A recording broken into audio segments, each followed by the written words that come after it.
ડીસા તાલુકાના જૂના ડીસા ગામમાં ચૂંટણીનો માહોલ જામ્યો છે. વસ્તીની દ્રષ્ટિએ મોટું ગણાતું આ ગામ વર્ષોથી કોંગ્રેસનું ગઢ માનવામાં આવે છે, પરંતુ હાલમાં સમયમાં ભાજપનો કેસરીયો લહેરાતો જોવા મળી રહ્યો છે.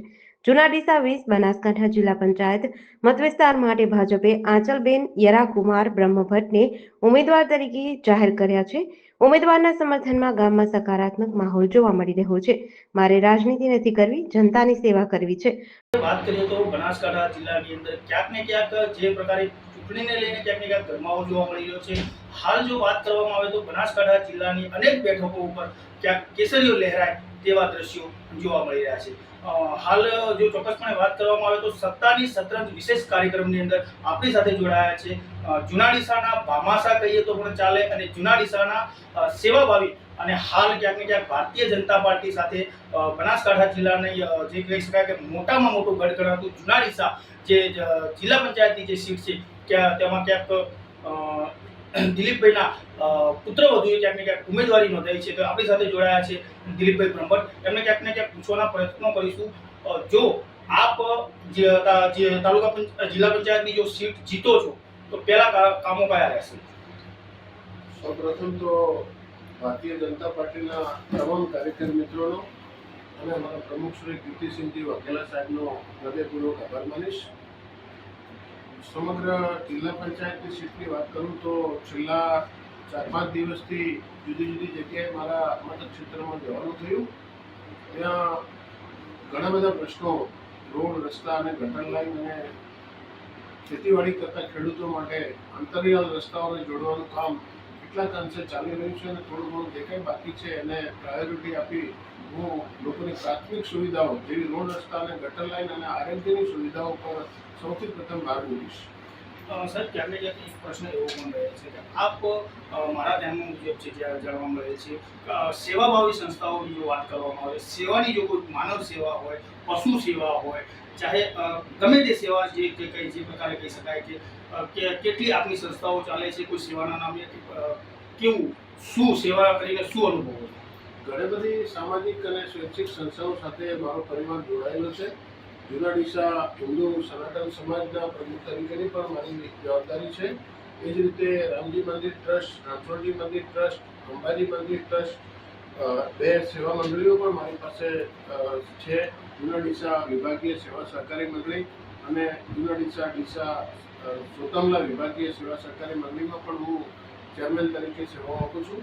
એ જ રીતે મારી પેટોડા ખાતે માતૃકૃપા ચંચળબા હાઈસ્કૂલ પણ ચાલે છે 1 થી 12 ધોરણ સુધી।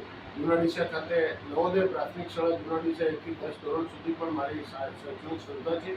આવી અનેક નાની મોટી સંસ્થાઓ સાથે મારો નાતો છે અને સેવાના કાર્ય કરવા એ મારો ધર્મ છે। એ રીતે હું મારી પ્રાથમિક જરૂરિયાતો લોકો સુધી પહોંચવાની, લોકોના હૃદયમાં વસવાટ કરવાની મારી જે કંઈ ભાવના છે એને હું આગળ વધારી દઉં છું। સાહેબ બીજો પ્રશ્ન મારો એ રહેશે કે ક્યાંક ને ક્યાંક જો બનાસકાંઠા જિલ્લાની જો વાત કરવામાં આવે તો જે જૂના ડીસા જે ગામ છે મોટામાં મોટી સંસ્થા ક્યાંક ને ક્યાંક છે, ગામ છે, એવું કહેવામાં આવે છે કે જૂના ડીસા જે છે તે ક્યાંક ને ક્યાંક કોંગ્રેસનું થડ ગણવામાં આવ્યું છે। શું આ વખતે ભાજપ કોંગ્રેસના ગઢમાં કાબુ પાડશે ખરા? 100% આ વખતે મને સંપૂર્ણ આત્મવિશ્વાસ છે કે જૂના ડીસા એ કોંગ્રેસનો ગઢ હતો, એ ભૂતકાળ છે। હવે પછી આજ પછીની ક્યારેય જૂના ડીસામાં કોંગ્રેસની કોઈ વ્યવસ્થા રહી નથી। કોંગ્રેસ આખી પડી ભાગી છે।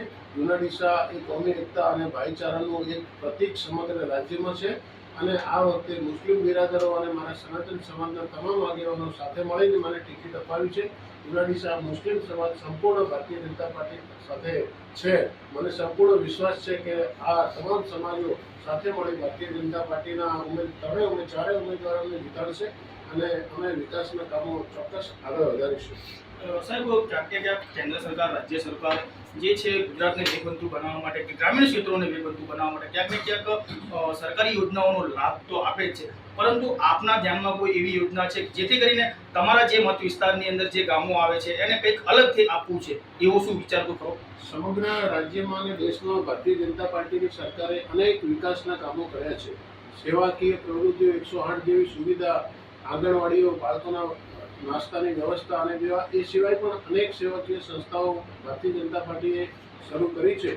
એ સિવાય રોડ, રસ્તા, ગટર લાઈનના પ્રશ્નો પણ ખૂબ મોટી સંખ્યામાં સાહેબ, સ્ટ્રોંગ પ્રશ્ન મારો એ છે કે આપ કોઈ યોજના, સરકારી યોજના સિવાયની કોઈ યોજના લાવી અને તમારા મત વિસ્તારને લાભ કેવો અપાવશો? ચોક્કસ લાભ આપું છું.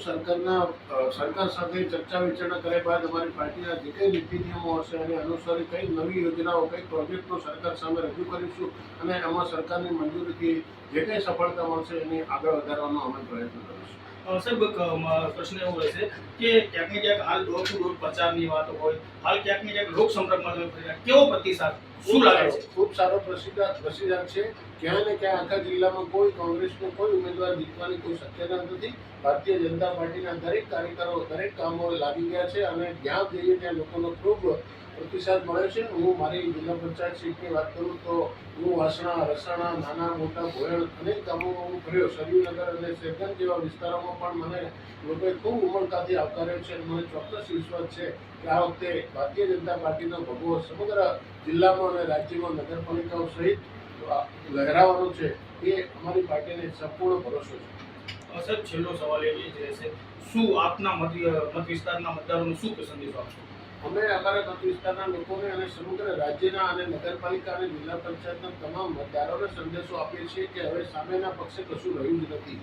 આપણે ભારતીય જનતા પાર્ટીની સરકાર દેશમાં અને રાજ્યમાં ચાલી રહી છે ત્યારે આપણે પણ એની સાથે સૂર પુરાવી સમગ્ર રાજ્યમાં સમગ્ર તાલુકા અને જિલ્લા પંચાયતો ભારતીય જનતા પાર્ટીની બને અને આપણે 26 તારીખે મોટી સંખ્યામાં મતદાન કરી ભાજપનો ભગવો લહેરાય એવી અમારી અપીલ છે. જે પ્રકારે હાલમાં સત્તાની શતરંજમાં આપણી સાથે જૂના ડીસાની જે બેઠકના જે પ્રબળ દાવેદાર છે તે ક્યાંક ને ક્યાંક જોડાયા હતા. એમને ક્યાંક ને ક્યાંક વિકાસની જે વાતો છે, સરકારની વિવિધ યોજનાઓની જે વાતો છે, તેમના મત વિસ્તારને ચોક્કસપણે આપવાની વાત કરી છે. જેડીસી ન્યૂઝ સાથે રાજુ કુંડડિયા, ડીસા.